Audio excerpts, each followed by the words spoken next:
Anatomie des articulations, articulation des vertèbres. C'est ce qu'on va voir dans cette partie.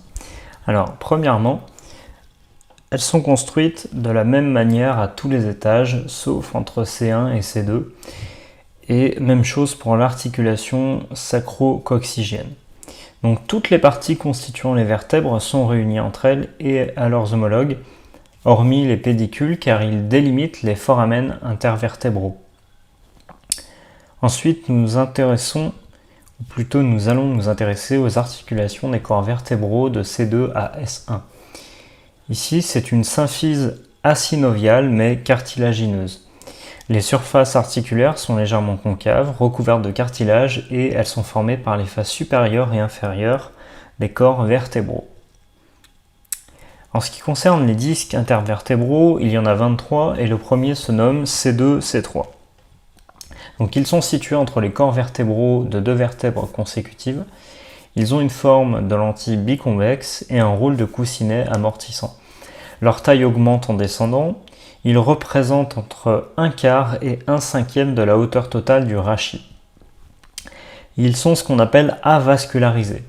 Ils sont composés de deux parties. Donc une périphérique appelée annulus fibrosus, composée de lamelles fibro-cartilagineuses concentriques en pelure d'oignon, selon comment on le prononce. Dans leur partie postérieure, il y a une prédominance de fibres verticales. Il y a une partie centrale appelée nucleus pulposus, un noyau gélatineux qui est constitué d'eau à 82%. Donc celui-ci, il se comporte comme un ballon rempli d'eau. Il est déformable, mais il est incompressible. Donc par mouvement de flexion, ce noyau se déplace vers l'arrière et lors de mouvements latéraux, il se déplace latéralement. Et avec l'âge, il jaunit et se rétrécit, ce qui est très rassurant. Ensuite, la partie 2, intéressons-nous maintenant aux ligaments longitudinaux antérieurs et postérieurs. Donc, le rôle de ces ligaments, ce qu'il faut comprendre, c'est qu'ils maintiennent les disques intervertébraux en place et les protègent, mais ils limitent leur mouvement. Donc, via notamment le ligament longitudinal antérieur. Ou, entre parenthèses, comme je l'ai réécrit, JLCVA. Il est celui-ci situé en avant du corps vertébral.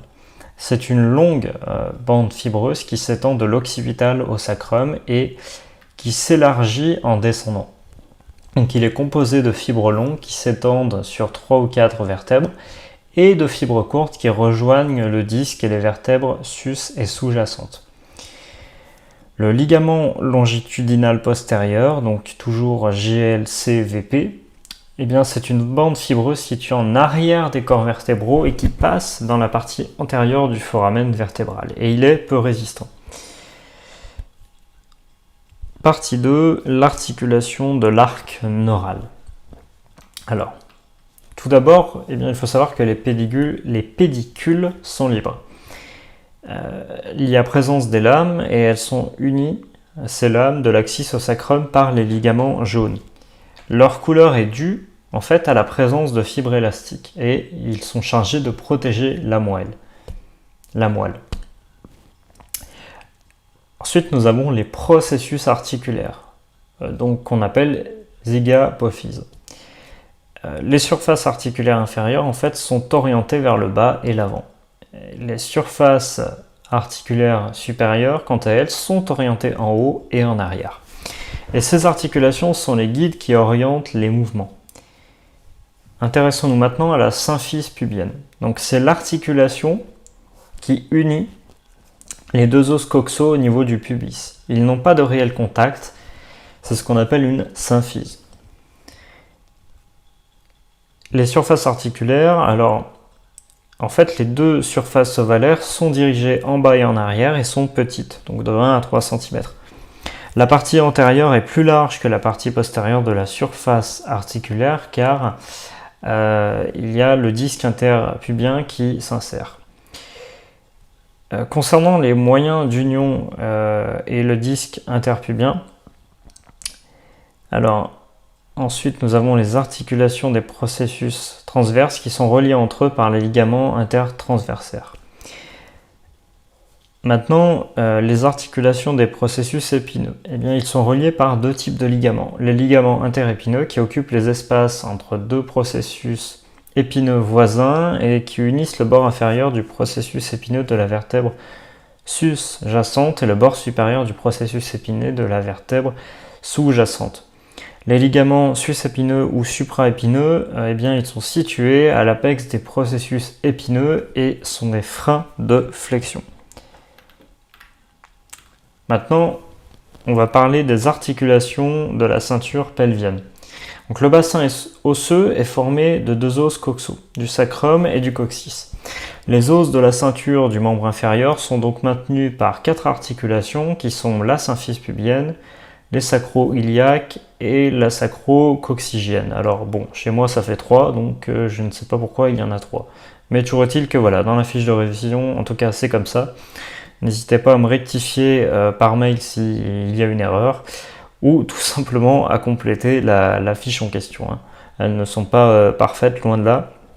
Alors, pour ce dernier, eh bien, il est en forme de coin et comble l'espace articulaire. Sa composition est du fibrocartilage, il est plus épais chez la femme que l'homme. Le ligament antérieur, quant à lui, eh bien, il est épais et renforcé par des fibres des muscles voisins. Le ligament postérieur, il est mince et est soulevé en arrière pour former le culmen rétro-symphysaire.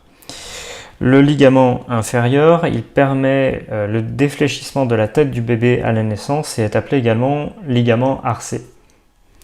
Le ligament supérieur, quant à lui, il se prolonge de chaque côté vers le ligament pectiné. Les mouvements de la symphyse pubienne, en fait à la marche, bien, il faut savoir que le pubis subit des petits glissements ou un léger écartement. Les mouvements pathologiques sont caractérisés par une pubalgie dans la région inguino-pubienne qui irradie au niveau des organes génitaux et de la face interne de la cuisse. Maintenant, on va s'intéresser à l'articulation sacro-iliaque.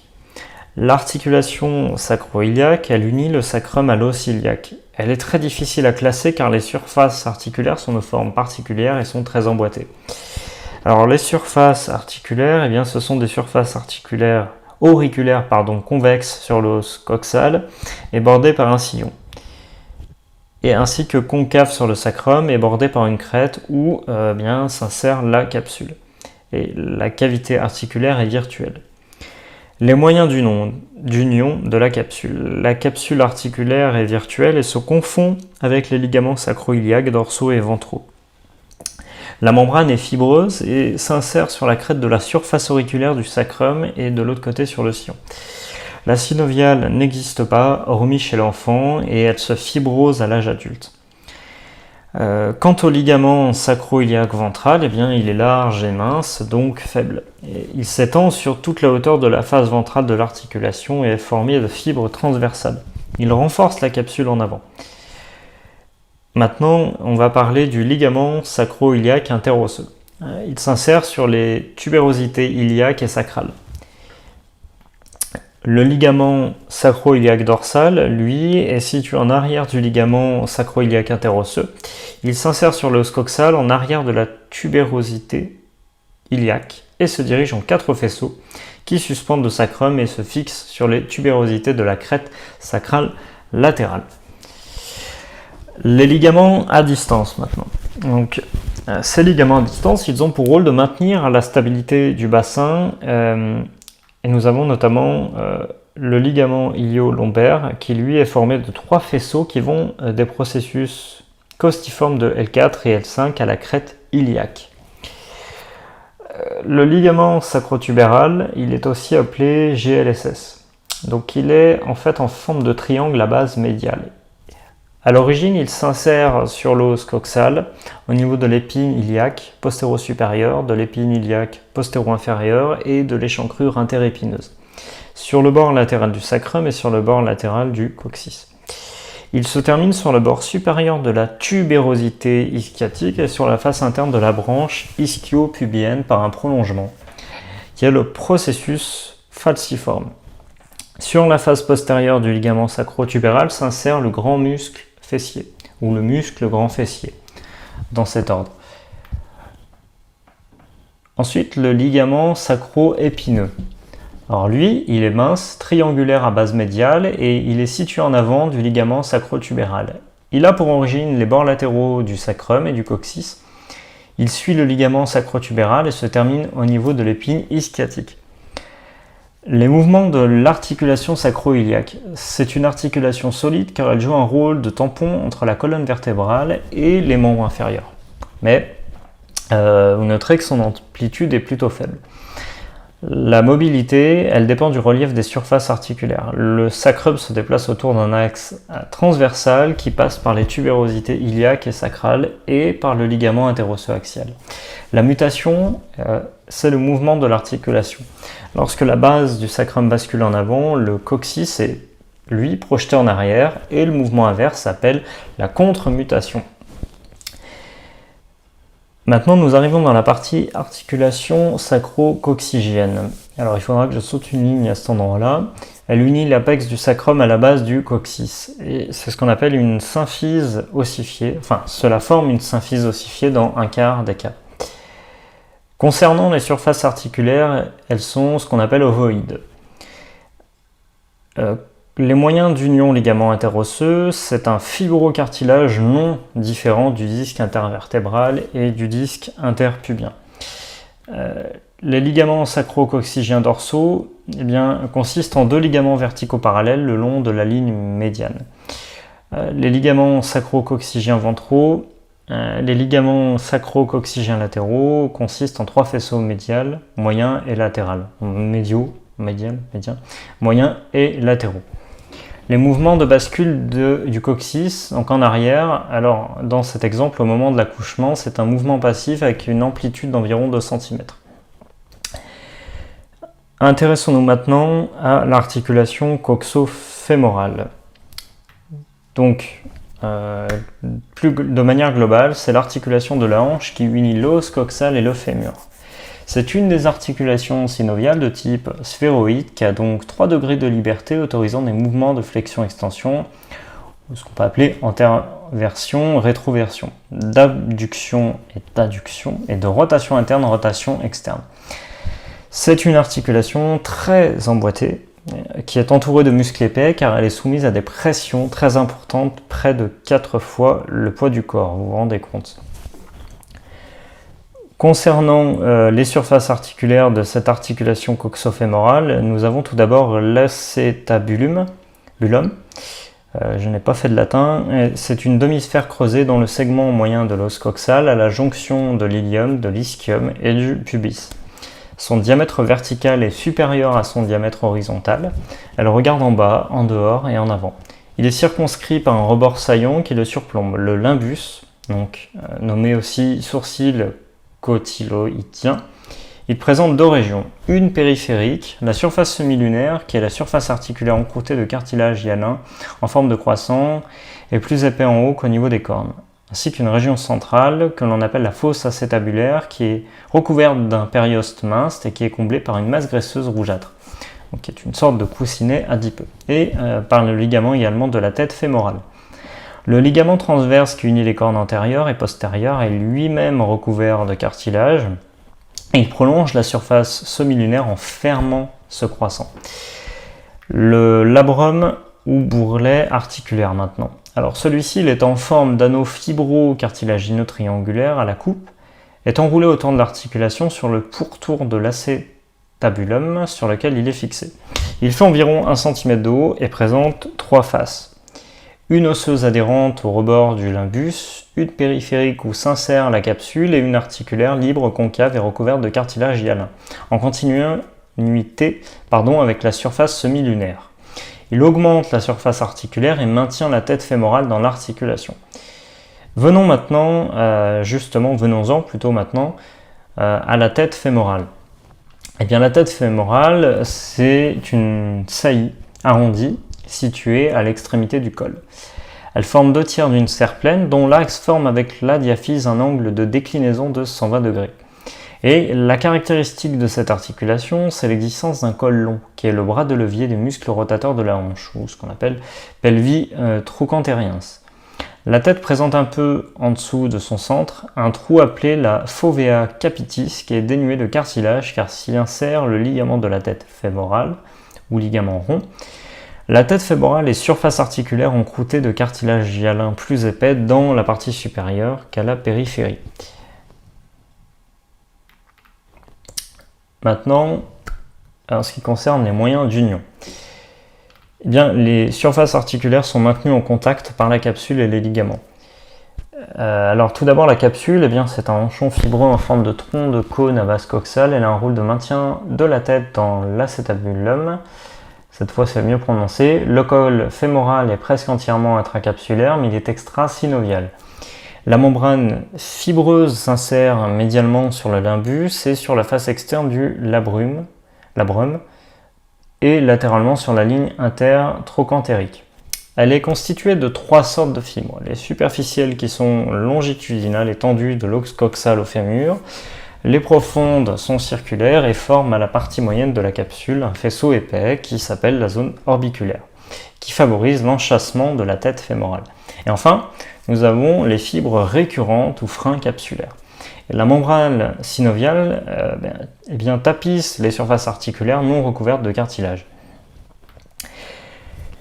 Les ligaments, et notamment le ligament iliofémoral. Donc c'est en fait le ligament le plus épais de l'organisme. Il est triangulaire à base fémorale et recouvre la face interne de l'articulation. Son origine au-dessous de l'EIAI et son trajet oblique en bas et en dehors, donc avec une terminaison qui est sur la ligne intertrochantérienne, et il se différencie en 2 faisceaux. Un supérieur, presque horizontal, court, très épais, qui résiste à une traction de 250 kg tout de même et qui s'insère sur la face inférieure du grand trochanteur.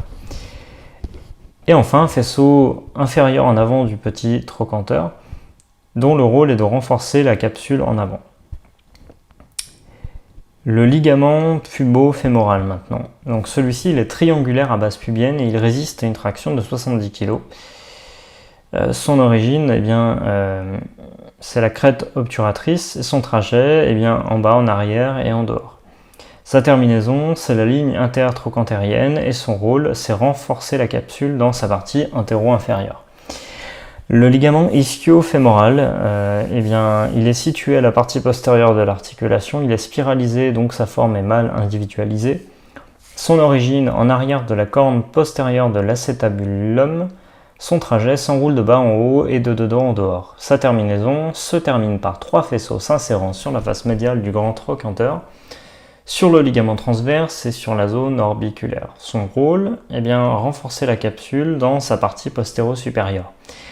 Petite note, cependant, ces 3 ligaments sont tendus en position anatomique et on dit qu'ils verrouillent l'articulation en extension. Ils vissent en fait la tête fémorale contre l'acétabulum. Enfin, pour terminer ce cours, le ligament de la tête fémorale, ce ligament est intracapsulaire et extra-synovial, dont l'origine est fascia capitis, le trajet est vertical descendant et il se termine en 3 faisceaux, antérieur en avant de la corne antérieure, postérieur en arrière de la corne postérieure moyenne, le ligament transverse. Avant de se diviser en 3, il émet un grand nombre de faisceaux perforant le tissu adipeux et se fixant dans la fosse acétabulaire. Son rôle, contention, vascularisation par l'artériole de la tête fémorale et nombre de faisceaux.